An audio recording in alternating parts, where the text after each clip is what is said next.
Who should be using LingQ? That's the purpose of this video. My name is North. This is my channel, North and His Books, where we speak about books in foreign languages and how to use them to learn your target language better. Following up on a video I made last week about Anki and when it was best to use Anki and when it's not quite as important to use Anki, I wanted to make a video about an app I've been using for about a year called LingQ, which I frequently mispronounce as LingQ, that lets you read in your target language. And I wanted to offer some thoughts on when it's most useful and when it is not quite as beneficial to you. The structure of the video is very simple. I'm going to start off by saying very, very quickly, 40 seconds, what LingQ is. Then I'm going to give you my experience with LingQ and what I used it for. And finally, I'm going to give a couple of situations in which I recommend using the app and a couple of situations in which I recommend perhaps not using it. So to begin, LingQ is essentially a way to read in your target language that allows you to immediately translate any word that you do or do not understand. You can find on the website or on the app, depending on whether you're using a computer or a smartphone, a number of texts, news articles, books that have already been uploaded, or you can upload your own if you so desire. And as you go and flip through the pages, you can click on any word or group of words to see a translation for it. For the most part, these translations are made to English from your target language. And this allows you to essentially skip having to write down every single word that you're seeing in your physical book and then look it up. It saves quite a bit of time. And as you continue to read, you'll see that the number of words that you quote unquote know, the words that you are not needing to mark as unknown, grows. So you can see your progress in a language grow over time. In terms of the details, you can certainly find this, if you don't already know, through the LingQ website or through other videos that go into more detail. More importantly, what did I use this website for? I started last year, around the time the pandemic started, because I had a lot more time to read at home, with Dutch and Russian. And I had already gotten to a fairly decent level for a beginner, so I would say something around A2 before I started using it, which means that I had some basic understanding of the grammar of these two languages, and I had, all the very common words that you learn when you're first learning a language that you might get through something like Duolingo. They were already more or less in my head, but I couldn't read a book. I mean, if you had shown me a newspaper article, a real article for native speakers, or a regular book in Russian, I would have completely blanked out because there would have been so many words that I didn't understand that having to translate them one by one would have essentially meant I spent an hour on a single page. The same was true to a certain extent as well of Dutch, although Dutch is an easier language for an Anglophone like me to learn. And I got to the point where I have, according to the website, around 15,000 words that I know in Dutch and around 60,000 in Russian. This makes it sound like I use the app 4 times as much in Russian, but in fact, by the nature of the language in Russian, you have so many different ways to change the ending to words based on the case, something you don't have in, for example, Dutch or English, that it inflates the word count. So in LingQ, every single possible variation of the same word is counted as a unique word. And the general effect, the overall result of me using this for a while, quite a bit, every day, was that I went from being unable to read a regular newspaper article or read a chapter of a regular book, whether it be fiction or some kind of biography or political science or whatever, to being able to do so. And it was largely due to this application. And had I not used the application, I would have spent, I don't know how many hours, especially in Russian, bogged down in having to manually translate every word. And what I was able to do through the app was every time I marked these words, over time I had a huge bank of words that I didn't understand. There's about 5,000 in Russian, and in Dutch there may have been around 1700. And through the website, I was able to click a button and have a list of those words exported to Anki, where I had to make some changes to modify how it looked, but essentially I was able to put those into my flashcards at the drop of a hat, and that saved me a lot of time. So I used it quite a bit. Where did I not use LingQ? In particular, at the time of starting the app, I already could comfortably read books in, obviously in English, but also in French, German, Italian, Portuguese, Spanish.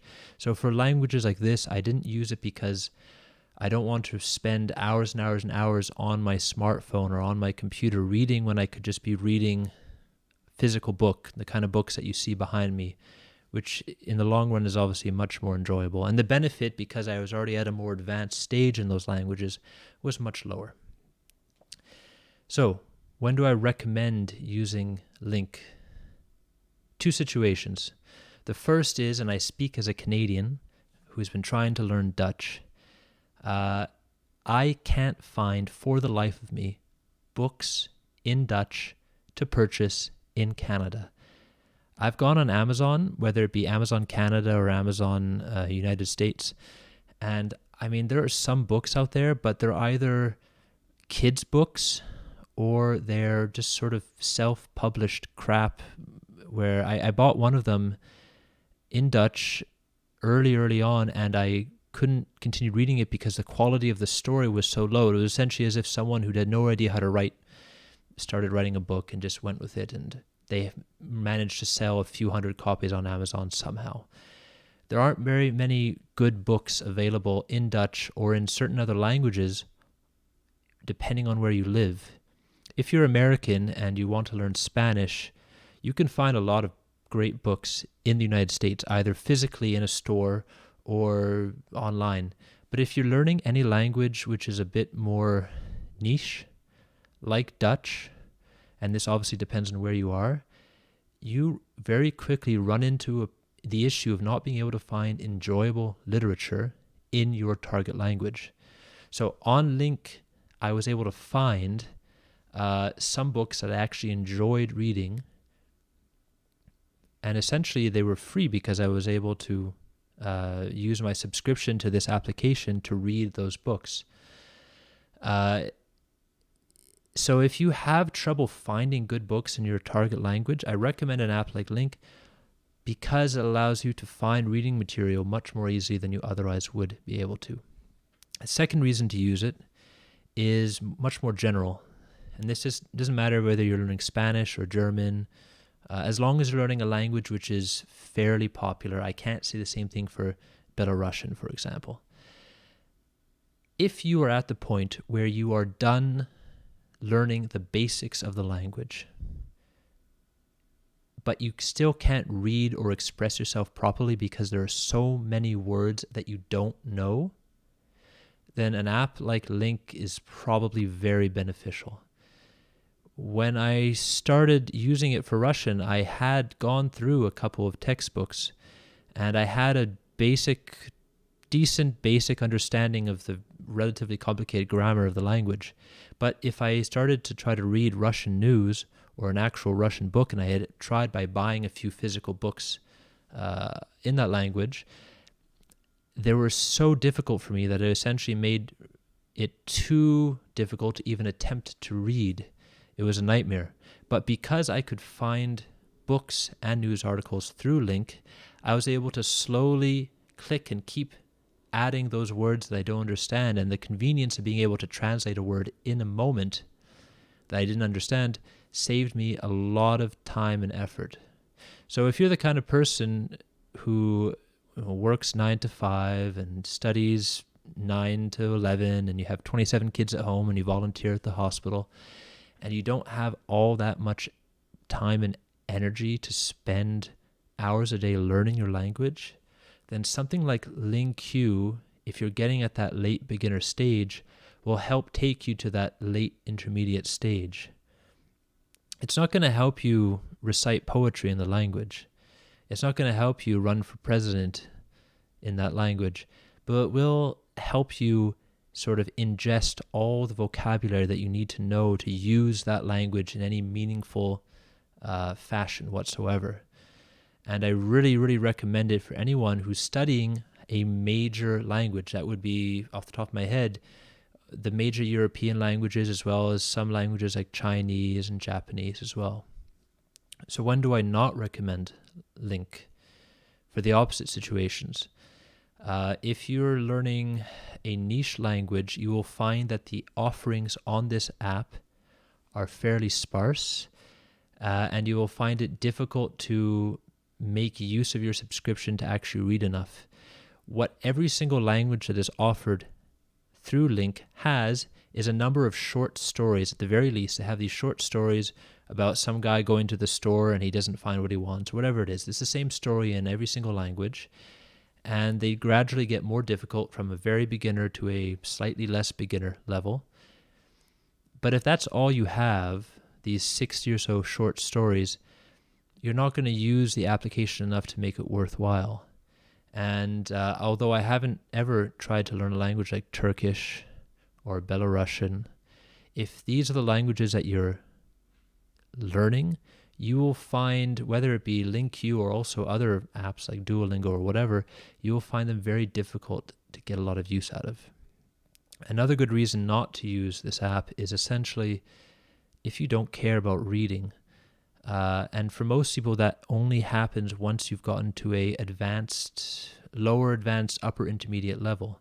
So if you've been living in Paris for 7 years with your spouse, and you've heard thousands of times French spoken around you, and you know many of the words, you just don't feel comfortable expressing yourself in the language, then it's probably better that you just go out there and speak.